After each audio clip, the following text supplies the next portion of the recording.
So maliwanag po dito na hinihiling po nila Kaufman, sabi po, 38 page kasi yan, kaya hindi natin mababasa lahat. Ang pamagat po, defense challenge with respect to jurisdiction. So ano po yung china-challenge nila? Sumulat na po sila. The defense reiterates that the precondition for the exercise of jurisdiction under Article 12 in the situation of Philippines were not met at that time. The pre-trial chamber authorized the opening of an investigation on September 15, 2021. So ibig sabihin, nung nagsimula po silang mag-investigasyon, ito pong prosecutor ay 2021, no? O sa madaling salita, Philippines was no longer a state party to the Rome Statute at that critical point in time. Yan po. Narito ang Balitang Pinoy TV.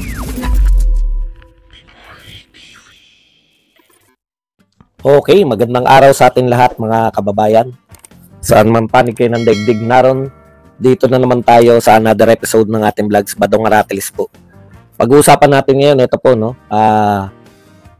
Formal na pong kinwestiyon ng defense team ni Tatay Digong sa The Hague, Netherlands, yung jurisdiction, no? So, hinihiling po nila na mapalaya agad-agad, no? Wala pong kondisyon na palayain po si Tatay Digong dahil sa lack of jurisdiction ng ICC, no? Yan po ay formal nilang hiniling sa isang 38 page na hindi ko alam kung ano tawag na opisyal na dokumento, no? Pag-uusapan din po natin, ito po ang katuparan ng pangarap, katuparan ng pangako na 20 pesos ay tapos na po agad. marami na naman magagalit, marami na naman po magagalit na mga fans ni BBM dahil one day lang pala. At ang kinakatuwiran po nila yung COMELEC. Actually, hinihintay po sila ng COMELEC sa paglilino. Kung talaga ba silang humihingi. Alam niyo yung hindi ka naman porsigido. One day lang, one day lang. Hindi naiintindihan ito ng desperado. Bugok talaga. Unawain mo yung sinasabi, hinihingi na nga, napalayain na si Tatay Digong. Anong isama si Sara Duterte at bato? Yan po ang mga legacy po ni BBM, no? Panay projection lang po. Halimbawa po, ito katulad nitong, ang tagal pong pinag-usapan, pinaglaban, talagang may mga masasakit pang pananalita, no? Wag daw siraan, bakit daw nagiging anay? Anay daw eh. Lahat po ng mga nagsalita po laban dito sa 20 pesos na bigas. Anay daw, sabi ni Auntie Claire. O ngayon po, nakikita na po natin kung ano talaga tong programa na to na 20 pesos. Meron naman talagang 20 pesos, pero at what expense? At what expense, no? Tumataginting na 12 billion. 10 to 12 billion ang ilalaan po dyan para makapagbenta po sa Cebu. Sa Cebu lang po. Okay. Punta po tayo rito. Ito po masaya. Paulit-ulit po yan si Kaufman. Pag tinatanong po si Kaufman, inuulit-ulit po niya na umahanap lang sila ng timing para formal nilang questionin. Isa nga po yan, yung jurisdiction, no? Okay, eto na po yun. Formal na pong kinwestiyon ng kampo ni Pangulong Duterte sa pangunguna po ni Attorney Kaufman at saka si Dr. Dove, yung isa pa pong attorney ni Pangulong Duterte. Ang kino-question po nila, yung jurisdiction, no? Jurisdiction po ng ICC sa atin. Maliwanag na maliwanag. Ito po, ang laman po nung no? Hindi natin babasahin lahat, yung mga parte lang. Excuse me po. So, maliwanag po dito na hinihiling po nila Kaufman, sabi po, 38 page kasi yan, kaya hindi natin mababasa lahat. Ang pamagat po, defense challenge with respect to jurisdiction. So, ano po yung china-challenge nila? Sumulat na po sila. The defense reiterates that the precondition for the exercise of jurisdiction under Article 12 in the situation of Philippines were not met at that time. The pre-trial chamber authorized the opening of an investigation on September 15, 2021. So, ibig sabihin, nung nagsimula po silang mag-investigasyon, ito pong prosecutor ay 2021, no? O sa madaling salita, Philippines was no longer a state party to the Rome Statute at that critical point in time. Yan po. So, sabi po ni Kaufman tsaka ng mga abogado, wala na pong jurisdiction. Hindi na po kasapi yung ICC. So, hindi na po pwede nalitisin ng ICC Tatay Digong. Ayan. Okay. So, pinaglalaban po nila na pwede naman daw pong litisin si Digong. Kinikilala rin nila yung pag-withdraw ng Pilipinas. Pwede rin pong litisin si Tatay Digong ayon dito sa ICC doon po sa mga pagkakasala ni Digong bago tayo nag-withdraw. Yan daw po. Di ba? Yan yung pinaglalaban nila, no? Pero sabi po ng kaya nga po merong 1 taon pa. Halimbawa po, nag-file po ang Pilipinas. Sabi ng Pilipinas, magwi-withdraw na kami. Kaya po mayroon pang 1 taon. Mayroon pa pong 1 taon para kung makahabol sana, pag sinimulan nyo sanang imbestigahan yung mga kaso ni Tatay Digong, yung mga ginawa niya, habang miyembro pa yung Pilipinas, pwede sana. Kaso, lumagpas na yung 1 taon . So, binibigyan pa po sana yung ICC ng 1 year para simulan yung investigasyon kay Tatay Digong. Yung hindi sila nakapagsimula ng investigasyon, lumagpas na po yun. Ayon nga po dito sa ating Solgen, hindi po unli, no? Hindi po unli pwedeng litisin. Meron lang pong period. Yan din po yung sinasabi ni Harry Roque. Tapos na yung 1 year period. Kung sinimulan nyo sana, nag-file tayo, kailan tayo nag-file? 2019, di ba? So, kung nagsimula sana kayo, 2018 tayo nag-file, 2019 nagsimula, before 2019 nagsimula kayo, pasok pa yun sa Rome Statute. Nagsimula kayo 2019 2021 2 years. Nawala na silang jurisdiction. Okay. Tayo pa sinisi. Tinigil muna pagbenta ng 20 pesos bigas kasi kayo ang dahilan. Mga didilis at DDS. Inggit.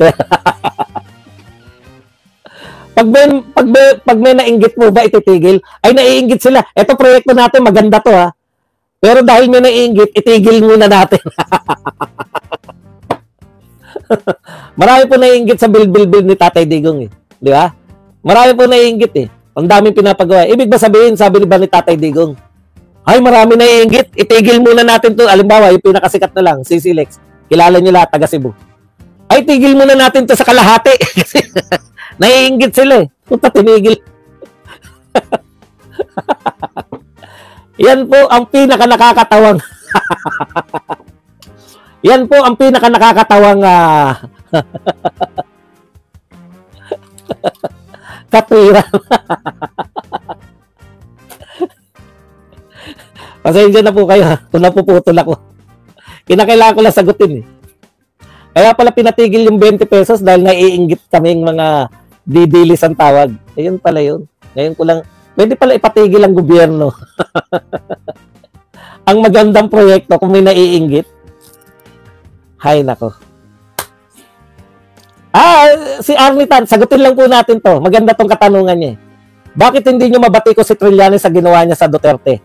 Bakit po namin hindi mabatikos? Kasi pang mayor na lang Hindi na po siya national level Pang mayor na lang mukhang matatalo pa Sa madaling salita po, wala na siyang bilang. Naintindihan mo, madam? Pag wala ka ng bilang, hindi na po pinapansin yan. Si Lenny nga, hindi na namin pinapansin. Si Trillanes pa gusto nyo. Pang mayor na nga lang, malamang matalo pa Papansinin pa namin. Ikaw naman, madam. Hindi po lahat ng bumabatikos ay pinapansin. Noon po, pinapansin namin yan kasi tumatakbong senador. Pero pag pang mayor na lang po, national level lang po ako Okay po? Dapat level-level. Kaya binabanatan po namin pa national level po. Okay po ba tayo? Okay, balik na po tayo. Nakakatuyo to. Matutuyuan ka dito sa mga to Indeed, the defense is informed that neither the former or current prosecutor sought input from any of their special advisors on the issues pertinent to the current debate. So, sa madaling salita, tinuloy lang po ng prosecutor ngayon yung pagkakamali ng dating prosecutor na si Beth Soyda, yung babae. Tinuloy po ni Amir Khan. Kaya po, wala na po talagang jurisdiction. Ito pong ICC kay Tatay Digong nalitisin kasi tapos na po yung reglamentong period na tayo po ay sakop pa ng ICC. Kung hindi ka nasakop, wala nang karapatan.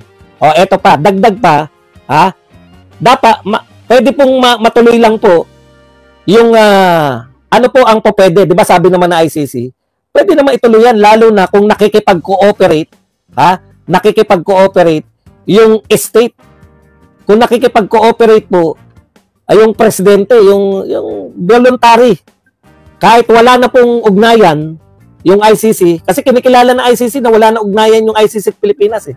Basta ba nakikipagtulungan pa yung estado na laban kay Tatay Digong. Di nag-isip ako, no? Kung nakikipagtulungan, mukhang nakikipagtulungan naman. Kaya lang, may mga sulat pala si President Marcos na hindi sila makikipagtulungan. Ito po, in an exchange of letters, President Marcos even gave a written undertaking to the effect that his government would not assist the ICC in any way, shape, or form. O, kita nyo? Ang nagpatatag pa po sa argumento ng mga abogado ni Tatay Digong ay yung mismong mga written na sulat. O, siyempre lahat po yan, alam na ng abogado, nakita na nila yan lahat. Mismong yung presidente ng Pilipinas nagsasabi at hindi niya po dinidinayan. Sinasabi niya po na hindi pa rin tayo hanggang ngayon nakikipagtulungan sa ICC. So, sino po ang nakikipagtulungan lang? Di po ba? Pwede naman po yun kung nakikipagtulungan daw. Lahat po ng pronouncement ni BBM, nagamit patuloy lang. May mga sulat, written, may perma po si BBM na ayan po ay hindi raw sila the Philippine government would not assist the ICC. Would not assist in any way, shape, or form. So wala na talaga. Pagpapakita po yan na wala na. Kahit po hanggang ngayon, sinasabi po ni BBM at saka ni Auntie Claire na hindi sila nakikipagtulungan sa ICC. Kaya po ang kahilingan po, ang ganda po ng argumento eh.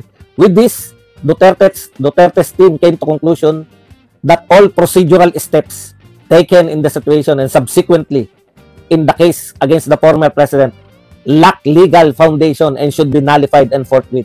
Okay. So wala pong legal na pundasyon, hindi po legal ang pagkakakulong ni Tatay Digong hanggang sa kasalukuyan. The defense requests the pre-trial chamber find that there is no legal basis for the continuation of the proceedings against Mr. Rodrigo Roa Duterte and to order his immediate and unconditional release. So yan po yung hinihiling nila. Ito na nga mga kabalita. Ano na ang masasabi nyo patungkol sa balitang ito? Please comment down below mga kabalita. Pag-usapan natin yan sa comment section. At kung di ka pa nakasubscribe sa ating channel, baka naman